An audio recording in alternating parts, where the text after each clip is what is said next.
me a hater if you want to, but the people who are sending hundreds of thousands of dollars to celebrities to help them rebuild after the California fires, these cannot be the same people who have been up here crying about the price of fucking eggs, can it? Like, I just know that y'all are not the same people who have been up here acting like y'all can't afford to buy yourselves a gallon of milk. Like, y'all are up here counting slices of cheese, but are simultaneously sending celebrities hundreds of thousands of dollars in donations.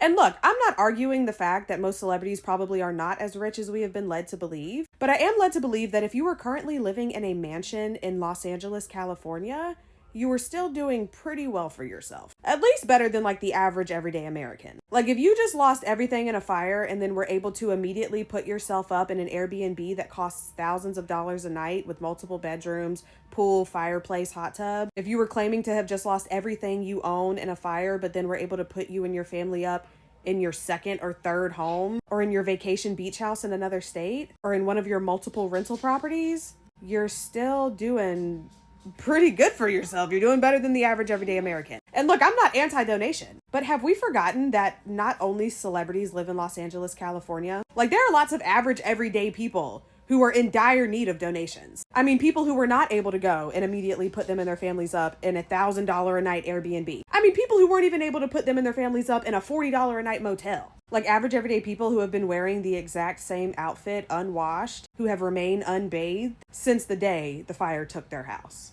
And y'all are sending hundreds of thousands of dollars to people who had their houses burned down and then immediately went downtown and went shopping. Y'all are sending hundreds of thousands of dollars to people who immediately started like going out to restaurants and have just kind of continued their normal day-to-day life, just minus their home. Which I'm not trying to insinuate is not tragic to lose. It is a tragedy for anyone to lose their home. Like I understand the sentiment that the memories cannot be replaced, but donations don't replace those memories either. And to be completely honest, I feel as though if you were paid hundreds of thousands of dollars or millions of dollars at any point in your life and you now kind of find yourself broke, then you mismanaged your money.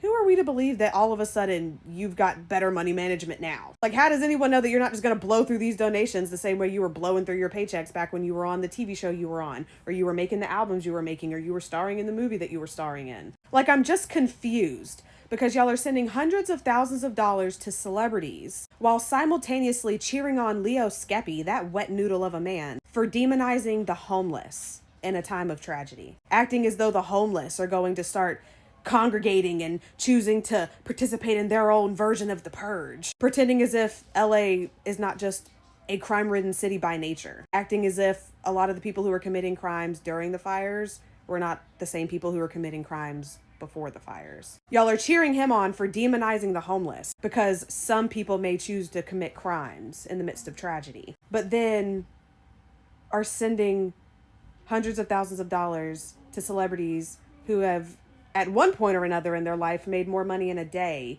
than some of you will see in a year, 5 years, 10 years, maybe even your entire life.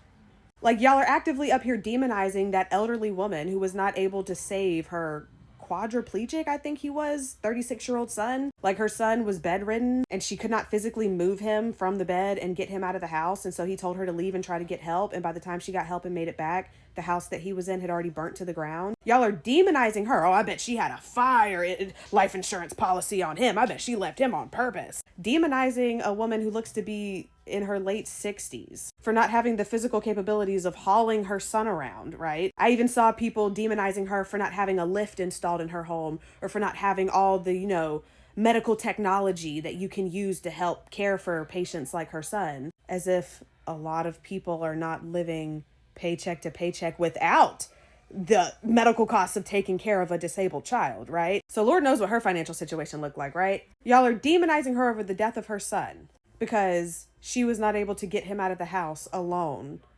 as an elderly woman, and she did not have thousands and thousands of dollars worth of medical equipment in her house, right? But y'all are able to fully empathize and sympathize with celebrities who are up here crying about how they just really miss their stuff. Don't y'all ever get y'all's asses up here complaining to me about the cost of living ever again. Thank you.